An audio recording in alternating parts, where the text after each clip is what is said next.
Okay, so all we've established right now is the what. Okay, what does Jesus claim? What does the Bible claim about him? What's his uniqueness and how central he's absolutely central. You take Christ out, everything falls apart. He claims to be the only way. Okay, you've got all that. And he claims to be God. So let's just take that, right? He claims to be God. Well, very logically, you can ask. You got two choices there. Someone claims to be God, and this is where I think we can help bring reason in to the discussion for our kids. And this is where we're helping give them an apologetic, a defense of the faith. Okay, Jesus claims to be God. You have a couple of choices here in terms of what you can conclude from that. Two primary choices. If someone claims to be God, they are either right or they're wrong. All right, very basic logic. Or to little kids, you can, can he be God and not be God at the same time? Yeah, this is if someone claims to be God, it's that True claim or is false. either true or false. Yeah. That's your option. Now, of course, then you can work this out, and you could sketch this out on a piece of paper and just draw some arrows. Okay, Jesus claims to be God. Arrow number 1 to the left, he's right. Arrow, down to the right, he's wrong. I'm confusing myself by saying right, left, and then he's right. Okay. Point is, he's either right or wrong. Those are your two options. I do Okay. think drawing it out actually for kids, for teen, I mean, or maybe that's just for me. I'm more of a visual, but that is helpful because you do help young people that in thinking critically, logically, there are only a certain amount of options here. Mhm. And there's two. The claims made, so it's true or false. And kind of putting it in categories like that, I actually do think is really helpful.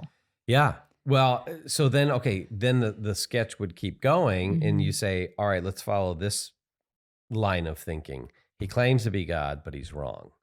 Well, then you've got two more options. If he's wrong, he either knew he was wrong or he didn't know he was wrong, right? If you claim to be God, you're wrong, and you know you're wrong. What does that mean? You are deceiving people. You are a liar. You are a fraud. You are a bad person, okay? If you claim to be a deity, you claim to be God, you're wrong about it, but you don't know you're wrong. Well, what conclusion do we draw there? You're crazy. You're nuts. You're a lunatic. You're mad, right? And so those seem to be the two options. You might be able to add another option in, but those certainly, it seems to me, follow from the kind of our line of reasoning here. Okay, you're wrong. Either know it or you don't know it. And if that's the case, you got two options. You're either mad or you're bad. Of course, if you follow the thinking the other direction, you claim to be God, you are right, then what does that make you? That makes you God. I mean, that's pretty straightforward. So your three options are mad, bad, God. Of course, did you think of that yourself, Brett? I did not think of that. I am not that clever. That, of course, is what is kind of the famous, what we call trilemma, where it's the Lord, liar, lunatic, same kind of thing.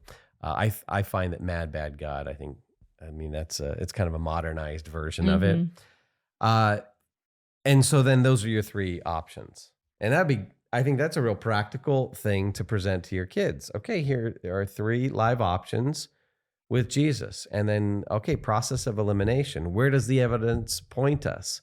Does the evidence from history point us to the idea that Jesus is crazy, that he was deluded into thinking he was God and the savior of the world, right? If that's the case, he's mentally ill. Do we have evidence from the scripture that he's mentally ill? Well, and that's where you look at the historical data we have, primarily from the Gospels. And what you have is a model of mental balance and mental health. In fact, if you were, according to psychiatrists, if you just follow the teachings of Jesus and live those out consistently, the result is good mental health. You'll be a healthy person. And so that does not that doesn't seem plausible. Someone who's crazy gives us some of the most incredible teaching that if you follow it, you'll actually be a healthy, flourishing person. Do you know? I don't know exhaustively all the claims that have been made against Jesus, but do you know of any significant thinker in history that has claimed, "Oh, Jesus was just a lunatic. He was just crazy, crazy guy." And I'm trying to think if there's been any significant challenge. I mean, because of what you're saying, I mean, I don't think people really think that about Jesus. You kind of put me on spot there, honey, and I don't appreciate that. No, I don't. I can't. I was just thinking, and I'm saying that as kind of a case against him being crazy because I don't. We can't think of a prominent Yeah. people, prominent scholars or historians. Yeah, and who even would say that. I mean, most scholars don't argue that Jesus actually existed, that sort of thing. Even people who don't believe in Christianity will affirm, okay, yeah, this guy Jesus existed. Mhm. And I think one of the things that would knock this argument down, that he's crazy, is that people who have studied him don't ever come to that conclusion, I guess is my point. That would be, I would say, some of the evidential weight. Yeah. Like, here's another piece. No one really has this characterization of Jesus. This doesn't that picture doesn't emerge to anyone from the historical data. Yeah, crazy doesn't come out when people study him, whether they're Christian or not. Yeah, you don't see the inconsistencies. You don't see like a disconnection from reality. Yeah. Right. I mean, if you go and visit a mental institution where you have people who have serious mental illnesses and psychosis and things like that, if you observe them for just a short period of time, things will emerge that will be evidence that they are, they're mad or they're crazy or they have these mental illnesses. Mhm. And I don't mean crazy, and I'm not saying that pejoratively, Mhm. but that's how we would characterize folks who are delusional. They're not in touch with reality. And we just don't see that picture of Jesus. Mhm. So, so process of elimination, there just does not seem to be historical evidence that would suggest that Jesus is crazy. Okay, maybe he's a bad guy. All right, he's a deceiver. He knows he's not God, but he makes the claim to deity, and he knew he was wrong. He knew he was deliberately misleading people. He's a liar. Mhm. He's a bad man. Now, again, how would we show that that's not a reasonable conclusion? Again, look at Jesus. Look at the historical record. Look at what the Gospels say. Look at what other people say about him. He's got impeccable character. I mean, if you look at religions in general, their view of Jesus is very high. They hold him in high regard because of his character, because, I mean, his reputation kind of world over is of this incredible man, this virtuous man. His enemies couldn't find anything wrong with him. And so then you look at his teaching, the greatest teaching, the greatest moral teaching the world has ever known. How in the world could someone who's fundamentally bad give us then this great moral teaching? That's not consistent. And then, of course, Jesus's death would go against this. If Jesus knew he's deliberately deceiving, and then they're going to put you on a Roman cross, they're going to torture you.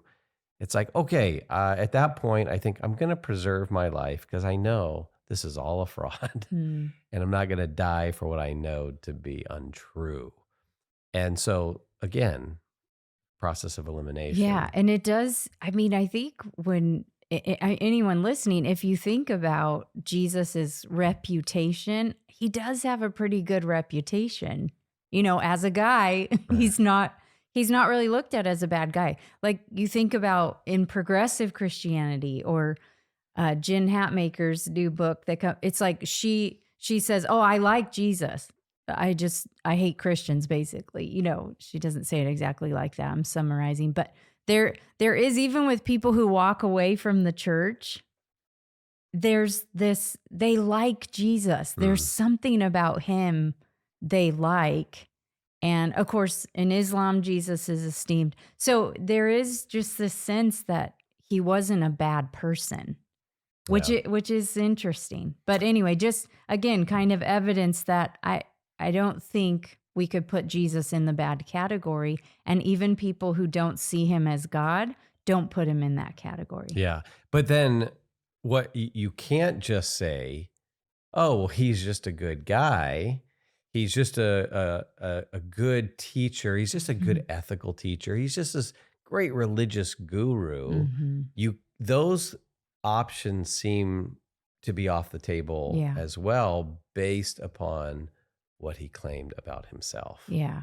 Yeah, and that's the beauty of his teaching is if you don't think he was crazy or bad, then he doesn't really leave the option for any other thing than he actually taught what is good and what is right and what is true. And so that would mean that he is actually God. And of course, that reminds me of the C.S. Lewis quote. Should I read it? Yeah. So, of course, C.S. Lewis sums this up in a beautiful way, but he says, either this man, talking about Jesus, either this man was and is the Son of God, or else a madman or something worse. You can shut him up for a fool, you can spit on him and kill him as a demon, or you can fall at your feet and call him Lord and God. But let us not come with any patronizing nonsense about him being a good human teacher. He has not left that option open to us. He did not intend to. Yeah. So Jesus did not leave that option open to us. We can't come to that conclusion. That's not a reasonable conclusion. Mm. You're back to the trilemma. You're back to mad, bad, or God. Mm-hmm. And I think we can walk our kids through that and show them the logic of that and Yeah. show them how it's most reasonable to believe Mm-hmm. that Jesus was who he claimed to be. And that's the starting point for us.